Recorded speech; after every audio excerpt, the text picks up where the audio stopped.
చిన్నదే అని దాన్ని కొట్టిపడేయటం, దాన్ని లెక్క చేయకపోవటం, ఇవన్నీ కూడా.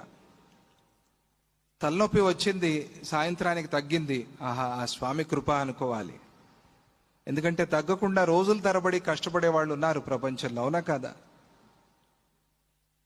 ఏదో వచ్చింది, ఏదో మాత్ర వేసుకున్నాను తగ్గిపోయింది అని అనుకోవటం మాత్రమే కాకుండా ఆ మాత్ర పని చేయాలని ఏముంది? ఉందా అండి? నువ్వు వేసుకున్న మాత్ర నీలోకి పోయి పని చేయాలని రూల్ ఏమైనా ఉందా?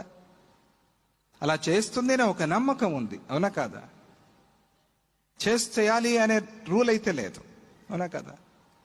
నువ్వు వేసిన ప్రతి విత్తనము మొలకెత్తాలి అని రూల్ ఉందా? చెప్పండి. రూల్ లేదు, నమ్మకం ఉంది. మనం విత్తనం వేస్తే అది మొలకవుతుంది అనే ఒక నమ్మకం ఉంది, అవునా కదా?